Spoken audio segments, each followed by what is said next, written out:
지금은 잘 안 부르시는데 옛날 복음성가 중에 세상은 평화 원하지만 이런 곡이 있습니다.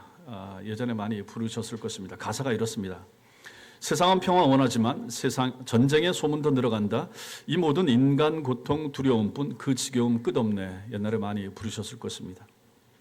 세상은 평화를 원하지만 전쟁의 소문이 더 늘어가고 이 모든 인간 고통 두려움뿐 그 지겨움이 끝이 없다. 지금 여러분과 저 우리가 살아가는 환경이 이 가사와 비슷하다 생각합니다. 세계 곳곳에서 전쟁이 해를 넘기면서 계속해서 이어지고 있습니다. 우리나라 정치도 전쟁이나 마찬가지인 모습을 우리는 다 보고 있습니다. 대통령은 탄핵을 당하여 직무가 정지되었고 계엄 정국을 수습하려는 과정은 여야 간의 힘 겨루기로 더디게 진행되고 있습니다. 정치로 인한 경제의 불확실성이 더 커져서 환율이 오르고 주식이 떨어졌습니다.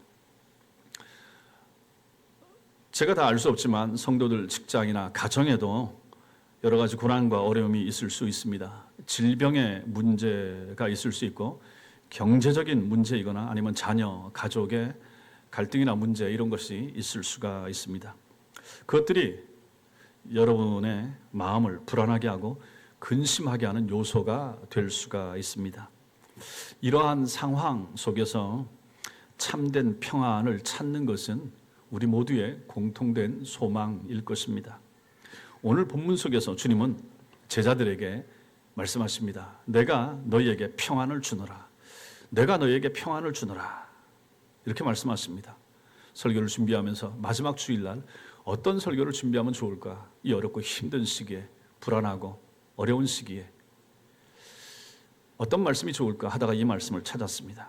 오늘 이 설교를 통하여 예수님이 약속하신 평안이 무엇인지, 어떻게 우리의 삶에 그것이 주어지는지 함께 살펴보면서 은혜 나누는 시간 되시기 바랍니다.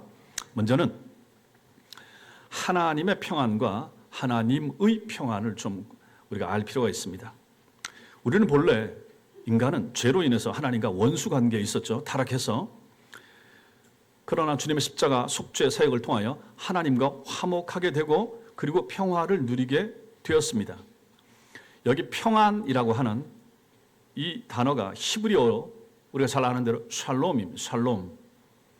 그리고 헬라어로는 에이레네, 그리스어로 에이레네 이렇게 표현됩니다. 영어로는 peace 이렇게 되죠. 우리 성경에는 이 단어가 평강, 평화, 평안, 화평 이런 모습으로 나타납니다. 이 단어는 아무 걱정이 없거나 염려나 불안이나 두려움이 없는 안정된 마음의 상태, 이걸 표현할 때 평안, 평강, 평화 이렇게 표현을 하는 거죠.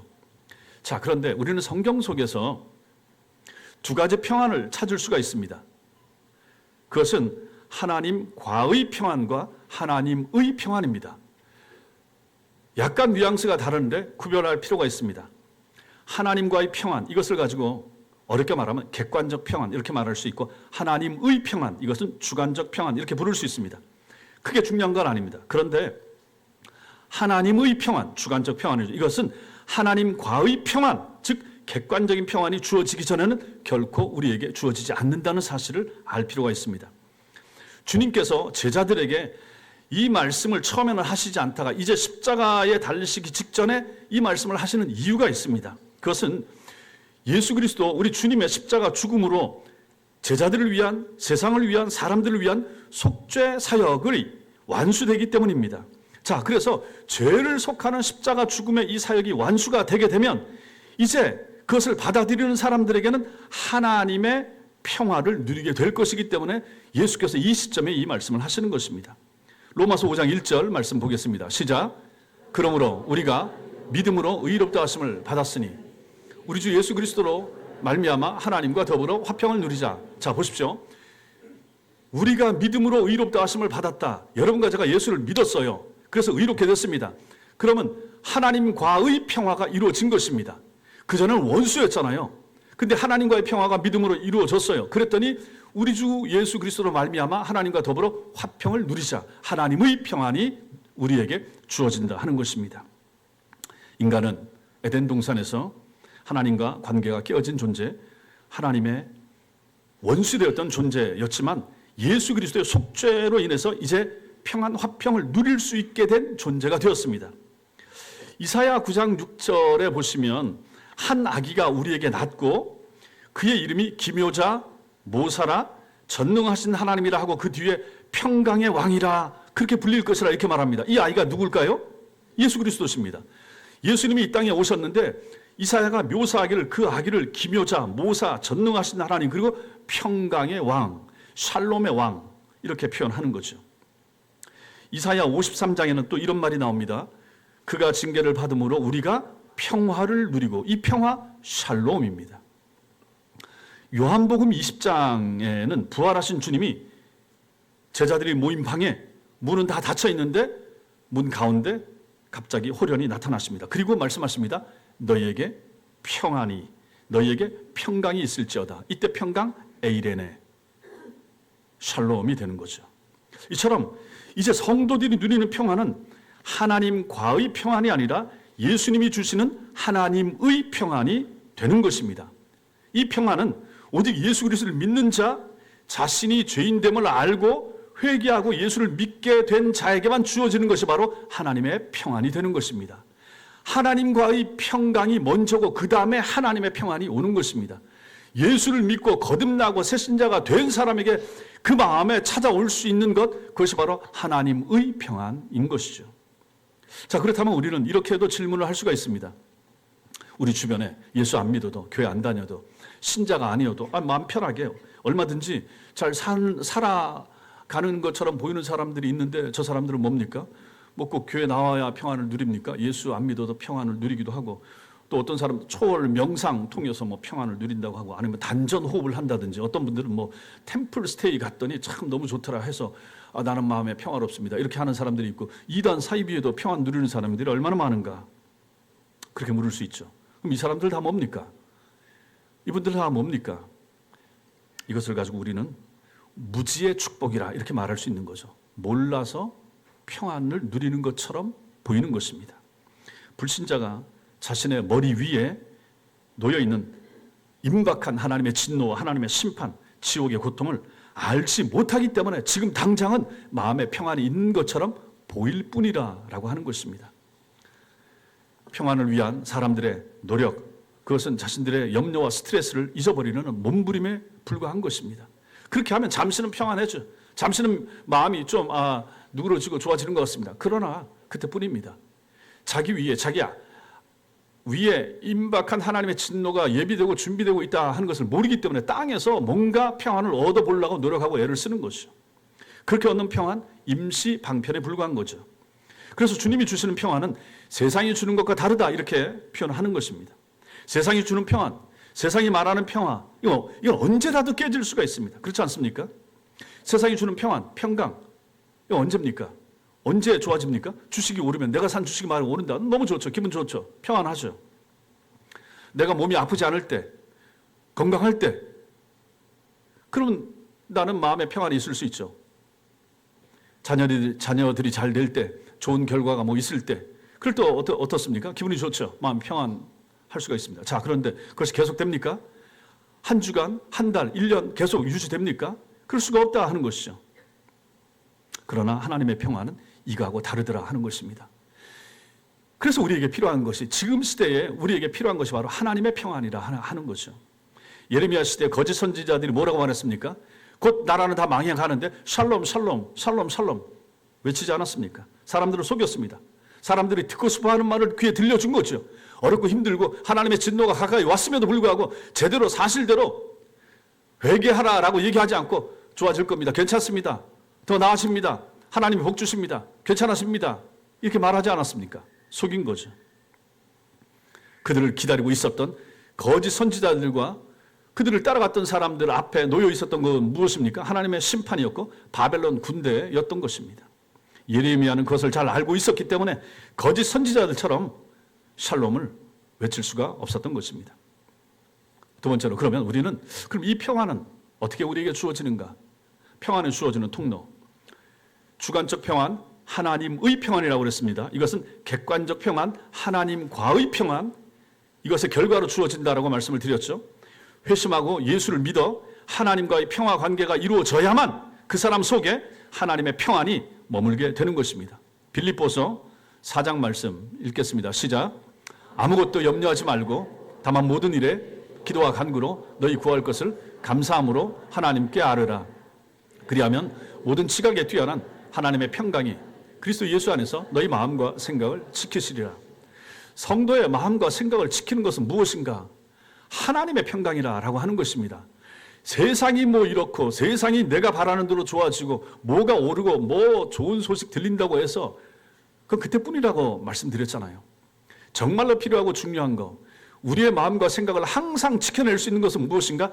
하나님이 우리에게 예수 안에서 하나님의 평강을 주실 때만 그것이 가능하다 하는 것입니다. 하나님의 평강은 모든 지각, 모든 이해, 모든 계산을 능가하고 초월하는 평강입니다. 하나님의 평강은 신자를 모든 불안, 의심, 두려움, 고통 속에서 보호하고 지켜주는 그러한 평강입니다. 또한 이 하나님의 평강은 소극적인 것도 아닙니다. 적극적입니다. 하나님의 평강은 우리 속에 주어지면 어떻게 됩니까? 슬픔이 기쁨으로 바뀌게 되죠. 두려워하던 마음이 담대한 마음으로 바뀌게 되는 것입니다. 의심하던 마음이 하나님의 평강이 임하게 되면 확신하는 마음으로 바뀌게 되는 것입니다. 모든 상황에 대한 승리를 보장하는 하나님의 평안, 하나님의 평강, 이것을 하나님은 우리에게 약속하고 계시다라고 하는 것입니다. 우리 예수님이 이 평안을 당신 속에 누리셨던 것이죠. 이게 어떻게 가능할까? 이런 평안을 누리려면 어떻게 해야 되는가? 신자 안에, 성도 안에 보혜사 성령님이 오시면 가능합니다. 믿습니까? 성령이 오시면 이게 가능하다 하는 것입니다. 그럼 우리는 어떻게? 그럼 우리는 하나님의 선하심, 신실하심, 하나님의 공급하심을 믿게 되고 성령이 오시면 그때 성령께서는 믿음 안에서 우리에게 모든 기쁨과 평안으로 채워주시게 되는 것입니다. 그러니 성령이 얼마나 중요한가? 성령의 은총, 성령의 역사하심, 성령 충만이 중요한 이유가 거기에 있는 것입니다. 우리 마음속에 성령만이 참된 평안과 기쁨을, 환경에 흔들리지 않는 그런 평안을 주실 수 있기 때문에 그런 것입니다. 이게 바로 로마서 15장 13절이 하시는 말씀의 의미가 되는 것이죠. 읽겠습니다. 시작. 소망이 하나님이 모든 기쁨과 평강을 믿음 안에서 너희에게 충만케 하사 성령의 능력으로 소망이 넘치게 하시기를 원하노라. 아멘.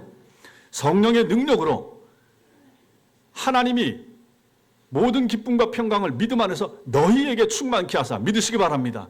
우리 안에 충만케 하신다. 성령의 능력으로 무엇을? 기쁨과 평강을. 누구에게? 신자 안에. 얼마나 감사합니까? 그러니 성령이 중요한 것이고 성령의 은혜가 필요한 것입니다. 따라서 이 평안이 믿음 안에서 주어진다라고 할 때 그 믿음은 하나님을 아는 지식, 친밀한 지식이 없이는 결코 주어질 수가 없는 것입니다. 성도 여러분, 하나님을 모르는데, 하나님을 깊이 알지 못하는데, 성경을 안 읽어서 하나님에 대한 지식이 너무 얕은데, 그러면 하나님이 주시고자 하는 참된 평안을 그만큼 누리지 못하는 것입니다. 반대로 말하면 하나님을 아는 만큼, 깊이 아는 만큼 우리는 하나님이 주시는 평안을 더 깊이, 더 크게 누릴 수 있다 하는 것이 되는 것이죠.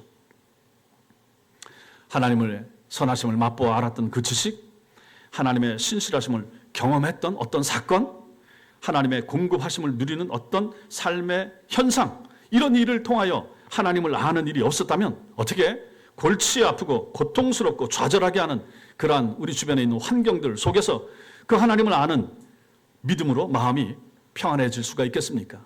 여러분 자신을 돌아보십시오. 옛날에 경험했던 여러분 간증을 생각해 보시라 하는 것입니다. 그때마다 하나님이 돕지 않았겠는가? 그 하나님을 체험한 그 지식, 그 경험, 그때 은혜, 이게 우리 마음속에, 우리 영혼 속에 남아 있어서 이 지식이 우리로 하여금 하나님의 평강이 우리 마음속에 머물 수 있도록 하는 근거가 된다 하는 것입니다. 이것을 간직하게 하는 분이 누구신가? 성령이시라 하는 것이죠. 그러니 성령의 은혜가 얼마나 중요한가? 그래서 우리에게 필요한 것은 무엇입니까? 먼저는 하나님을 아는 것입니다. 배워야 됩니다. 성경을 읽으셔야 됩니다. 들으셔야 됩니다. 공부하셔야 됩니다. 아는 만큼 우리의 눈이 열리게 되는 거죠. 아는 만큼 평강을 누리게 되는 것이죠. 그렇게 알게 된 지식을 성령님께서 우리에게 살아있고 친밀한 지식으로 우리 속에 활용하여 그런 은혜가 거할 수 있도록 역사하시는 것입니다. 따라서 하나님의 이러한 평안은 예수님을 믿음으로 하나님의 진노와 심판에서 벗어나 하나님과 평화를 누리게 된 사람들, 곧 신자들에게만 주어지는 선물이 되는 것입니다. 그러니 이것이 얼마나 감사한 것입니까? 여러분과 제가 예수를 믿고 거듭나서 하나님을 알게 됐다. 그러면 하나님과 평화롭게 되었죠. 이 사람들에게 주어지게 되는 것, 우리가 알게 된 하나님에 대한 지식, 이 지식을 성령께서 우리 속에서 숙성시켜서 은혜 가운데서 머물게 하시니까 우리 속에 하나님의 평안으로 자리하게 되고 나타나게 되더라 하는 것입니다. 평안이 주어지는 통로, 성령의 역사라 하는 것입니다. 세 번째로 우리가 오늘 말씀에서 봐야 될 것은 주님이 약속하신 참된 평안이 있다 하는 것입니다. 우리가 평안을 알게 되는 또 하나의 방법이 있는데 그건 뭐냐면 하나님의 주권적인 섭리를 알 때도 우리 마음속에 평안이 찾아올 수 있습니다. 사람들은 여러분과 저도 마찬가지고 물질 때문에 몸에 나는 질병 때문에 아니면 어떤 사람과 직장에서의 갈등, 어떤 사람과의 결별, 이별 그것 때문에 염려하고 마음 아파하고 힘들어합니다. 마음의 평안이 이런 일이 생기면 없게 되는 거죠. 무엇보다도 살아가면서 힘든 일이 발생하게 되면 그 결과가 앞으로 어떻게 될지 몰라서 불안하고 특히 미래에 대해서 두렵게 되는 거죠. 더 불안해지게 되는 거죠. 보십시오. 여러분과 제가 지금이야 많이 익숙해져서 그렇지 않지만 외국에 잘 나가지 않던 분들이 외국에 나가게 되면 불안해지죠. 왜 그렇습니까? 일단 언어가 안 통하죠. 잘 모르죠. 낯선 환경이죠. 그러니까 마음에 긴장되고 불안한 것입니다. 몰라서 그러는 거죠. 근데 만약 그 나라 베트남이든지 어디든지 한 번 가고 두 번 가고 세 번 가고 여행을 가족들하고 몇 번 갔다. 그럼 익숙해지잖아요. 그럼 이제 불안한 마음이 덜해지는 거죠. 가봤거든요. 경험이 있거든요. 그렇게 되는 거죠. 나이 드신 분들이 시골에 살다가 만약에 서울에 올라오신다. 서울에 가면 만약에 그럴 환경이면 잘 없겠지만 혼자 오신다든지 하게 되면 만약에 나이 드신 분들 할머니 할아버지 두 분이 오신다 그러면 불안해지지 않겠습니까? 왜냐하면 서울에 왔을 때 길 찾는 것도 쉽지 않을 것이고 버스 타는 것도 어렵고 그렇지 않습니까? 저도 버스 탈 일이 잘 없어서 어쩌다 서울에 나가서 버스 한번 탈라 그러면 굉장히 힘든 거예요. 어디다 찍어야 될지 모르고 차를 이쪽에서 타야 될지 저쪽에 타야 될지 모르고 그런 것이 이제 마음에 불안이 되는 거죠. 시골에 계신 분들이 오게 되면 충분히 그럴 수가 있다. 알지 못하면 불안하다 하는 것입니다. 알면 반대로 평안해지는 것이죠. 하나님이 우리에게 행하시는 섭리를 알면 어떻게 되겠습니까? 우리 마음속에도 평안을 누리게 되는 거죠. 하나님의 일하시는 방법, 우리가 신앙생활을 하면서 하나님이 내가 이렇게 힘들고 어려웠던 순간에 하나님께서 이렇게 역사하셨지 하는 그 경험과 기억이 있으면 지금 비슷한 일이 생겼을 때도 그때 역사하셨던 하나님을 보면 지금 이 문제도 하나님은 그렇게 섭리하고 인도해 가실 거야 라고 우리는 생각할 수가 있습니다. 그러면 거기서 덜 불안하게 되는 거죠. 거기서 우리는 마음의 평안을 찾게 될 수가 있다 하는 것입니다. 하나님의 섭리에 대한 이해와 지식이 있게 되면 우리는 마음의 평화를 누리게 됩니다.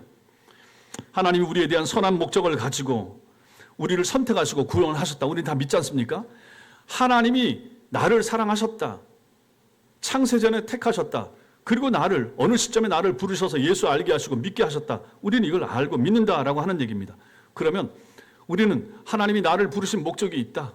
나는 많이 배우지도 못했고 탁월하게 뛰어나지도 못했는데 그럼에도 불구하고 하나님은 내 삶을 통하여 하시고자 하는 일이 있다.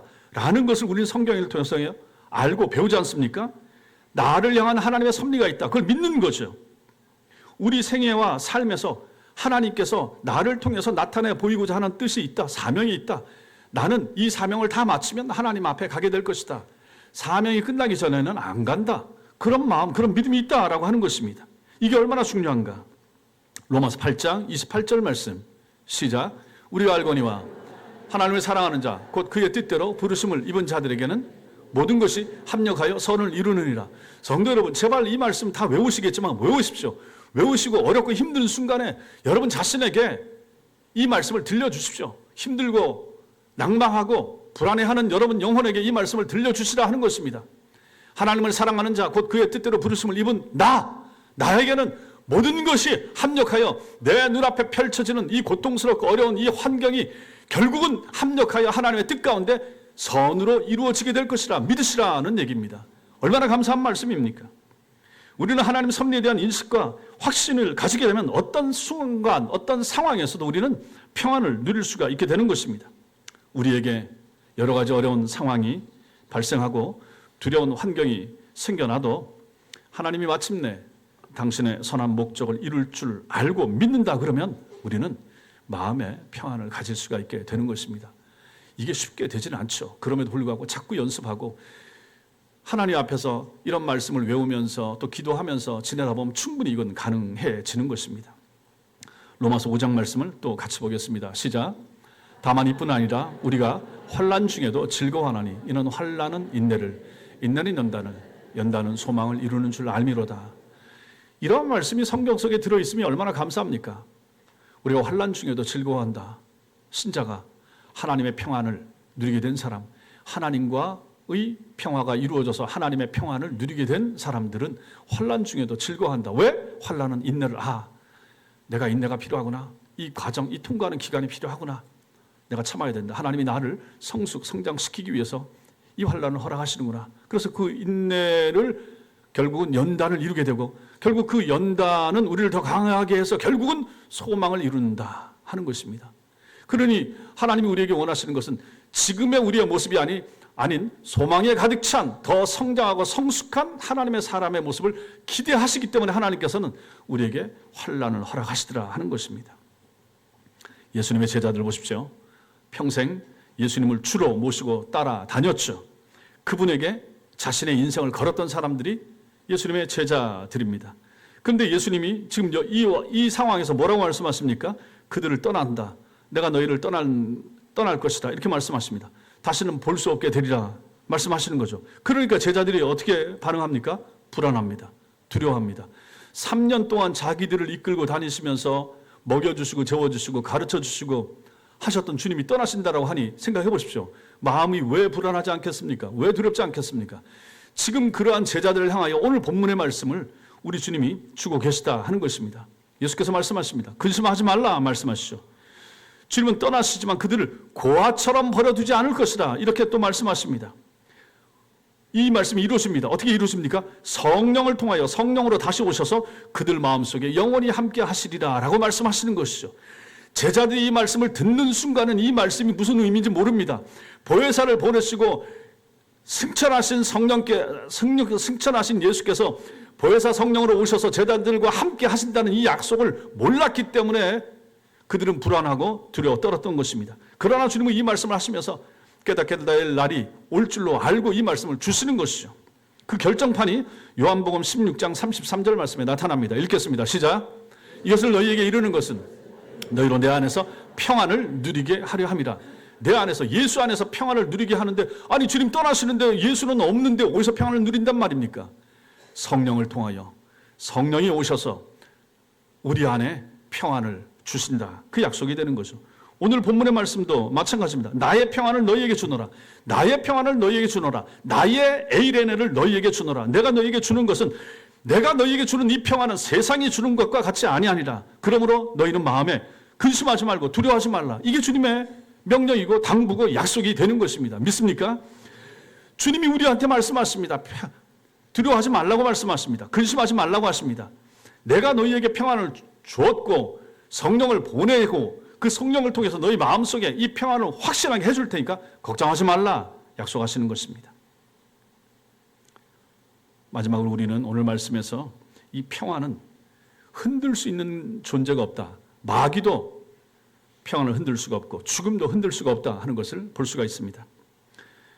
오늘 본문 30절 보십시오. 이후에는 내가 너희와 말을 많이 하지 아니하리니 말씀하십니다. 떠날 때가 되었다 이런 의미가 됩니다. 이어서 그 뒤에 뭐라고 표현하시는가? 이 세상 임금이 오겠습니다 이렇게 말합니다. 여기서 이 세상 임금이라고 마귀를 표현하는 것은 성경의 다른 곳에서도 발견되는 그런 관용적인 표현인데 마귀를 향하여 세상 임금, 세상 권세자 이렇게 표현하는 거죠. 마귀가 이 세상에 강력한 영향을 미친다라는 그런 의미가 여기 들어 있습니다. 그런데 오늘 본문에서는 예수님을 배반하여 팔아 넘기려고 그 모여있던 자리에서 나간 가룟 유다에게 들어간 마귀를 지금 여기서는 가리키는 것입니다. 예수님께서 제자들과 이 깊은 말씀들을 나누는 순간에 가룟 유다가 이미 나갔습니다. 유다는 나가서 예수님을 팔고 있습니다. 관원들에게, 로마 군인들에게 팔고 있죠. 그리고 주님이 곧 이제 감람원으로 가셔서 기도할 걸 알고 그쪽으로 로마 군인들을 데리고 가려고 준비하고 있었던 것입니다. 이것을 지금 여기서 말씀하는 거죠. 물론 제자들은 지금 무슨 일이 일어나고 있는지에 대해서는 제자들은 아무것도 모릅니다. 그들은 단지 자신들의 안위만이 걱정이 되고 있는 거죠. 주님 떠나시면 어떡하나 불안하고 두렵고 이것만 있는 것입니다.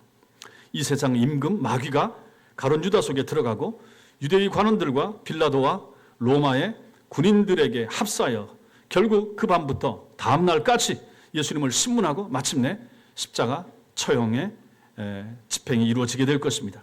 그런데 주님께서 여기서 또 뭐라고 말씀하십니까? 저는 내게 관계할 것이 없다 이렇게 말씀하십니다. 저는 내게 관계할 것이 없다. 이 세상 임금 마귀가 내게 관계할 것이 없다. 주님이 이렇게 선언하십니다. 주님은 죄가 아무것도 없으시잖아요. 마귀가 예수님을 정죄하거나 마귀가 예수님을 고소할 수가 없는 것입니다. 아무런 고난도 능력도 없습니다. 마귀가 우리 인간들에게는 고소할 수 있죠. 정죄할 수 있죠. 너도 죄인이다 말할 수 있죠. 그러나 예수 그리스도에게는 절대로 그렇게 못하죠. 죄가 없으신 분이시기 때문에 그렇습니다. 그렇기 때문에 비록 이 세상 임금 마귀가 예수님을 잡아 죽이려고 하는 일이 아주 임박했음에도 불구하고 주님의 평안, 예수 그리스도 안에 있는 이 평안은 빼앗길 수 없는 평안이라 하는 것을 우리가 여기서 알게 됩니다. 주님께서는 당신 속에 있으셨던 이 평안을 제자들에게도 주겠다라고 지금 약속을 하고 계시는 것이죠. 이 평안이 바로 내가 너희에게 주는 평안이다. 이 상황에 제자들은 다 모르지만 이 상황에 제자 하나가 예수님 잡겠다고 넘기겠다고 나가고 군인들은 지금 잡으러 올 것이고 예수님은 곧 잡혀 죽게 될 것이고 빌라도 앞에 신문을 받게 될 것이고 채찍을 맞게 될 것이고 머리에 가시관을 쓰게 될 것이고 마침내 십자가 처형을 당하게 될 것을 아시는 예수 그리스도께서도 지금 그 마음속에 이 평안을 누리면서 이 평안에 대하여 제자들에게 약속하고 계시다라고 하는 것입니다. 그렇습니다. 주님의 평안, 주님이 성도들에게 주시는 평안은 마귀가 흔들 수 없습니다. 죽음도 어쩌지 못하는 그런 평안이 됩니다. 성도 여러분, 놀랍지 않습니까? 이러한 평안이 여러분과 제 속에 있다 그러면 정말로 우리가 강력한 은혜 가운데서 성령의 도우심 가운데 이러한 평안이 우리 속에 있다 그러면 마귀가 어떤 수단을 써서 흔들라고 해도 흔들리지 않는 평안이 있고 심지어 죽음마저도 결국은 순교자들이 그렇게 해서 세상을 떠나서 하나님 나라 들어가는 거 아니겠습니까? 그들의 영혼을 흔들지 못하는 참 평안을 누리면서 찬송 부르면서 불에 타면서 죽어가면서도 찬송할 수 있었던 이유가 바로 오늘 주님이 말씀하신 이 예수 그리스도께서 주시는 평안, 하나님의 평안이 그들 속에 있었기 때문에 이것이 가능했다라고 하는 것입니다. 31절 말씀을 보십시오. 오직 내가 아버지를 사랑하는 것과 아버지의 명하신 대로 행하는 것을 세상이 알게 하려 함이라. 아버지의 명하는 대로 하는 것이 무엇입니까? 십자가 죽으심이 되는 것이죠. 십자가 죽음은 예수님께서 세상 임금 마귀에게 패배당하신 증거가 아니라 도리어 하나님 아버지를 사랑하시기에 죽기까지 순종하여 아버지 명령대로 행하신 증거가 되는 것입니다. 주님께서는 하나님의 보내심을 받은 독생자셨고 아버지를 사랑하여 아버지의 계명을 행하시고자 이제 십자가 위에서 죽으시는 것입니다. 그래서 히브리서 기자가 십자가 죽음에 대한 이 예수님의 마음을 표현하고 있습니다. 히브리서 12장 2절 시작.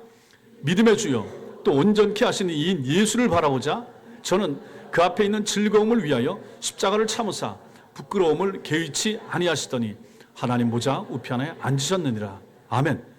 믿음의 주여 우리를 온전케 하시는 이인 예수를 바라봐야 되는데 그 예수님은 누구십니까? 그 앞에 예수님 앞에 있는 즐거움을 위하여 그 즐거움이 무엇입니까? 하나님 보좌 우편에 하나님 나라 들어가서 보좌 우편에 앉게 될 즐거움 그리고 자신의 죽음을 통하여 완성된 십자가 속죄 사역을 믿을 성도들이 구원받을 것을 생각하는 즐거움과 기쁨 그 즐거움을 위하여 하나님 나라 들어가는 즐거움 신자들이 여러분과 제가 예수를 믿게 되어 구원에 이르게 될 그 즐거움을 위하여 주님이 하신 것이 무엇인가? 십자가를 참으셨다. 그리고 부끄러움을 개의치 아니하셨다. 발가벗겨서 십자가 위에 처형당하는 거 개의치 않으셨다 하는 것입니다. 그리고 마침내 그 결과가 무엇입니까? 승리하시고 하나님 보좌 우편에 들어가셨다 하는 것입니다. 얼마나 놀라운 것인가. 우리가 이 진리를 깊이 깨달을 때 죽음조차도 흔들 수 없는 그런 평안을 누리게 되는 것입니다. 사랑하는 성도 여러분, 우리가 잠시 후에 함께 부를 찬양 평안을 너에게 주노라 이 찬양을 같이 하게 될 텐데 여기 가사가 이렇게 됩니다. 평안을 너에게 주노라 세상이 줄 수 없는 세상이 알 수도 없는 평안을 너에게 주노라. 평안을 너에게 주노라. 세상이 줄 수 없는 평안, 세상이 알 수도 없는 평안. 주님은 당신이 가지고 누리셨던 평안, 하나님의 평안을 성도들에게 약속하십니다. 누구나 이 평안을 자신의 것으로 삼고 싶을지라도 이 약속은 오직 예수님을 믿는 자들에게만 주어지는 평안이 되는 것입니다. 하나님과의 평화를 먼저 경험하지 않는 한 하나님의 평안은 주어지지 않습니다. 그러므로 성도 여러분, 인격적으로 예수 그리스도를 만나고 체험하는 것이 중요합니다. 예수 그리스도를 아직도 만나지 못한 사람들은 지금 상태가 하나님과 원수된 상태입니다. 하나님과 불화한 상태입니다. 하나님과 멀어져 있는 상태입니다. 그 관계가 먼저 화해하고 화목돼야 됩니다. 하나님과의 평화가 이루어져야 됩니다. 그 사람 속에 하나님의 평안이 주어지기 때문입니다. 여러분은 어떤 상태입니까? 성도 여러분, 여러분들은 하나님과 화목하셨습니까? 여러분은 자신의 죄를 알고 회개하고 용서함을 받은 하나님의 사람이십니까? 다른 말로 하면 여러분 거듭나셨습니까? 정말 신자가 되셨습니까? 여러분은 인격적으로 예수 그리스도를 정말로 만나셨습니까? 아이들도 마찬가지고 나이 드신 분들도 마찬가지입니다. 인격적으로 예수 그리스도를 만나는 것이 그토록 중요한 것입니다. 언제 만날 수 있습니까? 예배 시간에 만납니다. 설교 시간에 만납니다. 여러분이 말씀을 듣는 순간에 내가 정말로 내 영혼의 상태가 어떤지 깨달아 아셔야 되는 것이죠. 그리고 정말로 나한테 필요한 것이 무엇인가? 나는 지금 하나님과 관계가 없구나. 내가 지금 예배당에 앉아서 예배를 같이 들어도 나는 지금 신자가 아니구나 하는 그런 인식이 있으셔야 된다 하는 것입니다. 그럼 나에게 필요한 것이 무엇인가? 하나님과의 평화가 내게 필요하구나. 하나님 앞으로 돌아가야 되겠구나.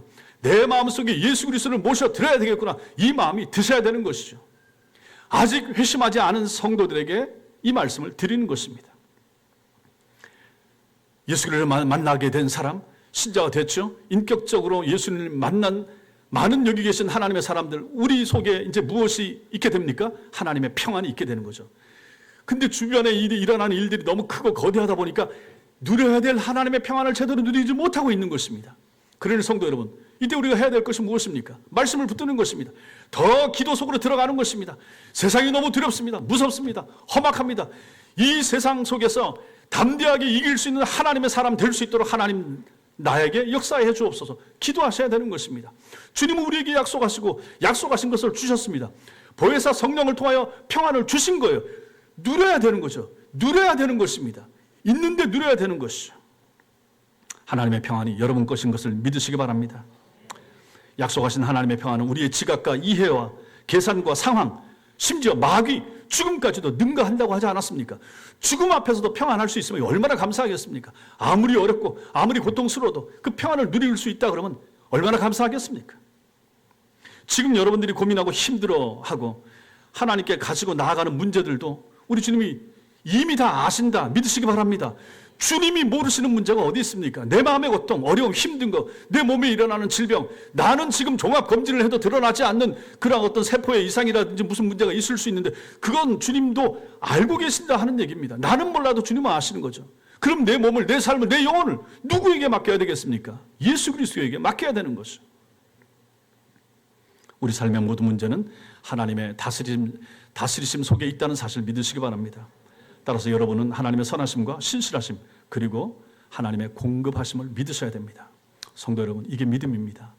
하나님이 나를 다스리십니다. 하나님이 선하십니다. 나한테 선하십니다. 내가 아파도 힘들어도 고통스러워도 하나님은 우리에게 선하십니다. 항상 선하십니다. 항상 하나님 우리에게 가장 좋은 것을 주십니다. 그게 심지어 암이라 한다 할지라도 교회 오빠 우리 같이 봤죠?